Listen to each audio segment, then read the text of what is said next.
Hey there guys, welcome to another edition of Time About the Movies. Today we're in the middle of March 1989. We're looking at the newest releases that came out during the week of March 17th. Okay, mostly new releases. We'll get to that a little bit later on. But let's start with the movie that ended up being the #1 movie in the country that weekend. Chevy Chase returning in one of the two sequels he was in 1989, Fletch Lives. He was America's greatest investigative reporter. And now, he's back. Any mail for me? Fletch Lives.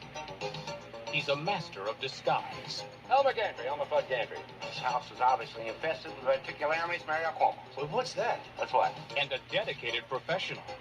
I quit. Rumor has it that you have inherited a sizable piece of property. Mr. Fletcher? As far as you know. And stop at nothing.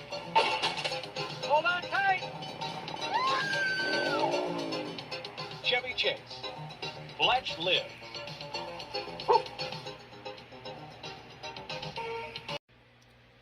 Yeah, needless to say, Fletch Lives doesn't really live up to the same level that the first Fletch movie did. I mean, the first Fletch was a really funny movie, this one definitely has a lot of sequelitis to it.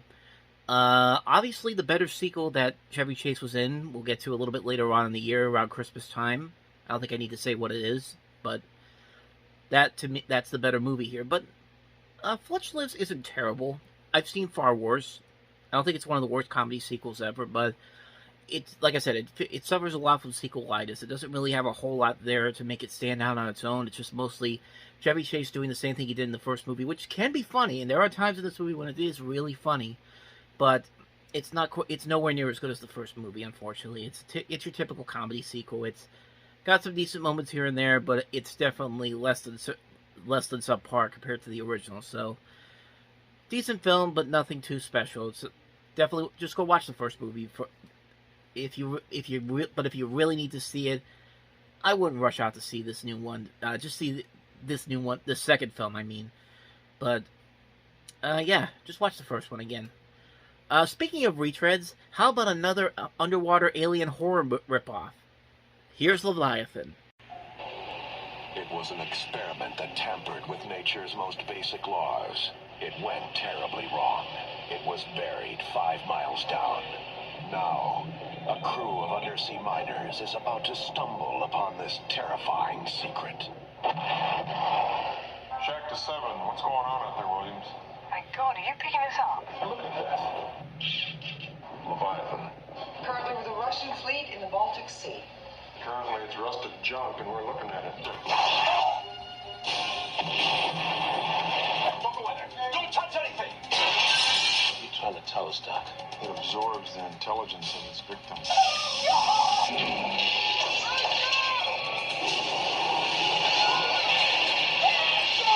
Thank goodness you're still alive. When are you coming?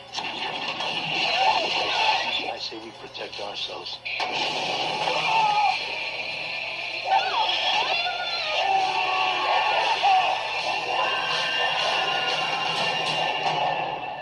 Leviathan.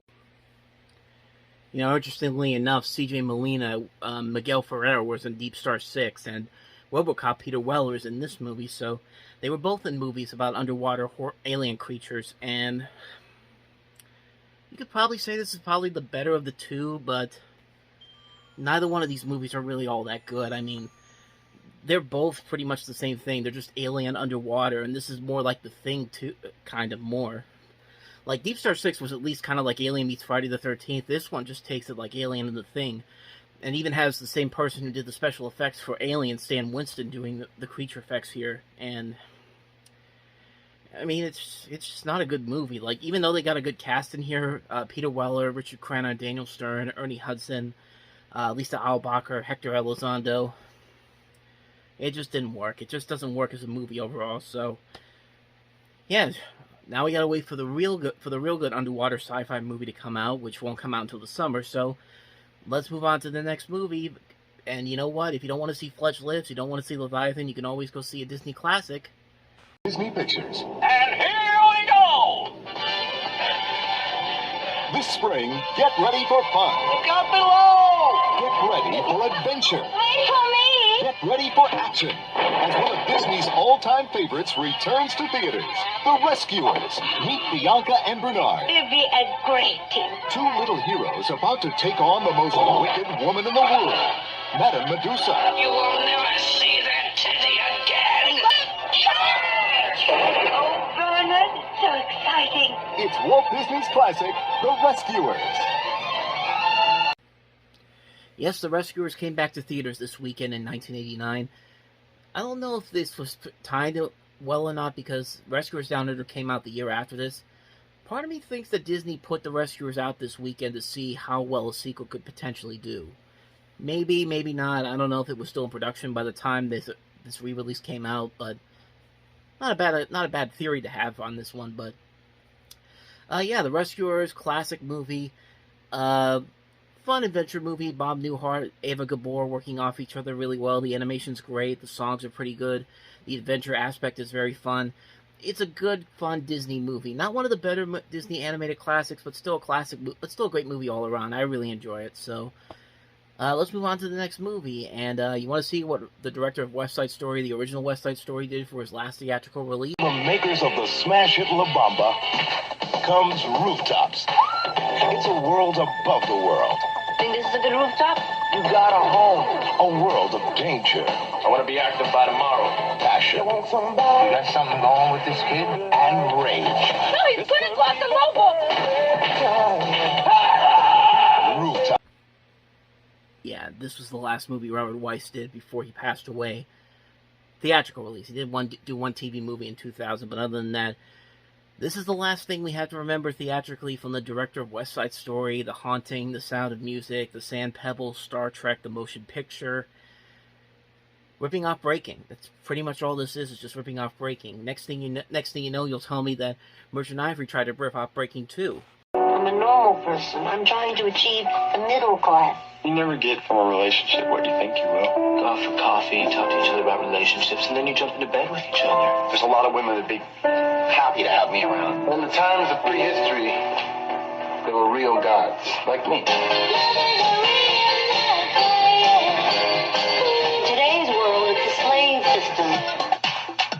I'm trying. Are you sure there are no available men in New York? You're the only other woman here besides me. What happened to the others? I didn't invite them. Celebrating being single and successful.